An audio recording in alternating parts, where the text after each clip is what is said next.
भाजपा के जो मूल सिद्धांत थे वो जनसंघ के सिद्धांत ही थे, लेकिन कालक्रम में उन सिद्धांतों के आधार पर भाजपा पूरी तरह से खरी नहीं उतर पा रही है। हम वही जनसंघ नहीं है, हम अकेला जनसंघ है, अखिल भारतीय जनसंघ है, जिससे कट के कुछ लोगों ने एक नया संगठन बनाया जिसको भारतीय जनता पार्टी कहते हैं। जो पेरेंटल ऑर्गेनाइजेशन जिसको कहेगा मात्र संगठन है, उसके साथ वो बातचीत नहीं करना चाहते, क्योंकि उन्होंने ये विचारधारा पहले ही त्याग कर दी थी। उन्होंने हिंदुत्व की और राष्ट्रवाद की विचारधारा से वो बहुत दूर आ गए हैं।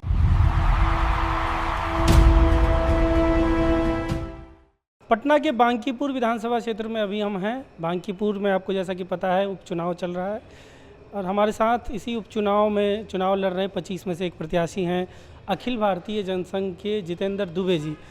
तो उनसे बात करेंगे तमाम मुद्दों पर कि क्या मकसद है चुनाव लड़ने का और विशेषकर पार्टी के बारे में कि ये पार्टी का विज़न क्या है, कब बना, कौन कहाँ की पार्टी है, तमाम चीज़ों पर बात करेंगे। जितेंद्र जी, पहले आप अपना संक्षिप्त में परिचय दे दीजिए। मेरा नाम जितेंद्र दुबे हुआ। मैं मूलतः औरंगाबाद ज़िले के दाऊद नगर प्रखंड के ग्राम दुबे खैरा का निवासी हूँ। मैंने वन विभाग की सेवा लगभग 35 वर्ष पूरी करने के पश्चात सामाजिक क्षेत्रों में सक्रिय रूप से भागीदारी प्रकट कर रहा हूँ। इसके पूर्व कई संस्थाओं में मैंने अपनी भूमिका निभाई और इस दौर में मैं अखिल भारतीय जनसंघ के प्रत्याशी के रूप में बांकीपुर विधानसभा क्षेत्र से पार्टी के निर्देश पर खड़ा हूँ। तो आपका सरकारी नौकरी था वन विभाग में, कब रिटायर हुए उस नौकरी से? 2024 में। तो ये क्या पहला चुनाव लड़ रहे हैं या इससे पहले भी कुछ? मैं इसके पहले भी चुनाव में लड़ा था। कहाँ से कौन कौन सा चुनाव? इसके पहले मैं ओबरा विधानसभा क्षेत्र से 25 में चुनाव लड़ा था। इसी पार्टी से, अखिल भारतीय जनसंघ से। आपको पार्टी का नाम क्योंकि काफ़ी इंटरेस्टिंग है, जनसंघ से ही आगे जाके भाजपा बना, तो ये वही वाला अखिल भारतीय जनसंघ है या ये अलग है, भाजपा से कोई लेना देना नहीं है इसका? मूलतः भारतीय जनसंघ की स्थापना डॉक्टर श्यामा प्रसाद मुखर्जी जी के द्वारा की गई थी। उनके सहयोगी के रूप में पंडित दीनदयाल उपाध्याय, प्रोफेसर बलराज मधोक और अन्य मनीषियों ने इस पार्टी को संस्थापित किया, सिंचित किया, पुष्पित किया, पल्वित किया। उन महर्षियों के, उन मनीषियों के अथक प्रयास से जनसंघ उच्चतम ऊंचाई को प्राप्त की और लगभग 100 सांसद इसके जीते। लेकिन कालक्रम में इस देश में ऐसी परिस्थितियां पैदा हुई, आपातकाल लगा, गौरक्षकों पर, संतों पर गोली कांड हुआ, जिसके कारण बहुत क्षुब्ध वातावरण इस देश में रहा, जिसके कारण आपातकाल के दौरान इससे जनसंघ से कुछ लोग निकल करके जनता पार्टी में चले गए और एक नई पार्टी बनी, कुछ सालों तक चली और पुनः उसका विखंडन होने के पश्चात जो जनसंघ से लोग गए थे वो मूल जनसंघ में नहीं आकर के एक नई पार्टी भारतीय जनता पार्टी बनाई। लेकिन जनसंघ के संस्थापक प्रोफेसर बलराज मधोक जी ने जनसंघ के संविधान और सिद्धांतों को कभी नहीं त्यागा और पुनः उस धारा को अक्षुण्ण और निरंतरता उसकी बनाए रखी और उसी धारा के प्रतिनिधि के रूप में आज हम बांकीपुर विधानसभा क्षेत्र में पार्टी की प्रत्याशी के रूप में उपस्थित हुए हैं। तो क्या अखिल भारतीय जनसंघ की विचारधारा भाजपा से अलग है? आप लोग भाजपा से एग्री नहीं करते हैं? भाजपा के जो मूल सिद्धांत थे वो जनसंघ के सिद्धांत ही थे, लेकिन कालक्रम में उन सिद्धांतों के आधार पर भाजपा पूरी तरह से खरी नहीं उतर पा रही है। इसलिए जनसंघ अपने संस्थापित जो उद्देश्य हैं उन उद्देश्यों को प्राप्त करने के लिए पुनः अपने सक्रिय कार्यकर्ताओं के माध्यम से प्रयत्नशील है। कौन से ऐसे मुद्दे हैं जिस पे आपको लगता है कि भाजपा खड़ी नहीं उतर पा रही है? इस विषय पर इस चुनाव के दौरान बहुत विस्तार से कहने की आवश्यकता मुझे नहीं है। मैं अपने सिद्धांतों के बारे में बता सकता हूँ, अन्य लोग क्या कर रहे हैं ये सामान्य जनता देख रही है। हमारा जो सिद्धांत है, भारत की अखंडता, गौ हत्या पूर्णतः बंद, गौ की रक्षा हो, और भारत में जो शासन तंत्र हो जो वो अपने भारतीयता के आधार पर हो, हमारे ऋषि मुनियों के द्वारा जो प्रणत सिद्धांत हैं उन सिद्धांतों के आधार पर हमारा हो।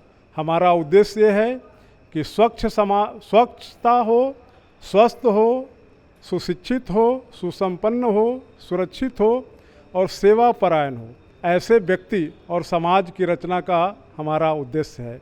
हमारा उद्देश्य ये है कि शासन तंत्र किसी के प्रति पक्षपाती नहीं हो, कोई भेदभावपूर्ण नीति नहीं रहे कि शासन के द्वारा कुछ लोग उपेक्षित कर दिए जाएं, जो कि समाज में अपने आप को असहाय महसूस करे। हमारा दृष्टिकोण ये है कि सर्वहित की बात हो और सभी को शासन की दृष्टि से समान माना जाए। ये जो मूल बिंदु हैं, इन बिंदुओं के आधार पर जनसंघ कार्य कर रही है। आप हैं औरंगाबाद के रहने वाले हैं ना, तो वहाँ से यहाँ आकर क्यों चुनाव लड़ रहे हैं, मतलब क्या वजह रही?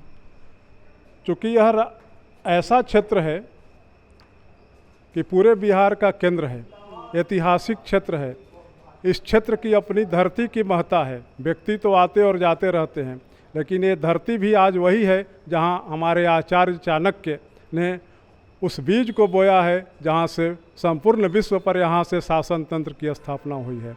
संभवतः उन बीजों के, उन परमाणुओं के प्रभाव के कारण मैं खिंच करके यहाँ चला आया और उन परंपराओं को आगे निर्वहन करने का दायित्व तो मुझ पर प्राप्त हुआ है। मेरा नाम राकेश कोल गुरखा है। मैं अखिल भारतीय जनसंघ का राष्ट्रीय महासचिव हूँ।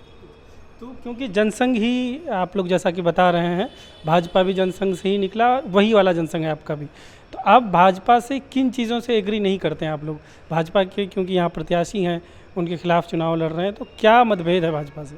हम वही जनसंघ नहीं है, हम अकेला जनसंघ है, अखिल भारतीय जनसंघ है, जिससे कट के कुछ लोगों ने एक नया संगठन बनाया जिसको भारतीय जनता पार्टी कहते हैं। आपने पूछा कि किस चीज़ से हम सहमत हैं और किस चीज़ से सहमत नहीं हैं। अखिल भारतीय जनसंघ की पहले दिन से ही मूल विचारधारा राष्ट्रवाद की थी। समस्या ये है कि जिस संगठन को हमने राष्ट्रवादी समझ के आज सरकार सौंपी है, वो ऐसा भी कोई काम नहीं कर रही कि जिसको हम राष्ट्रवादी काम कहें या हिंदूवादी काम कहें। तो मूल विचारधारा में भेदभाव, मतभेद वही है। कौन कौन सा काम आप चाहते हैं उस सरकार से जो करना चाहिए? सरकार बेसिक आपको हेल्थ केयर नहीं दे पा रही, सुरक्षा नहीं दे पा रही।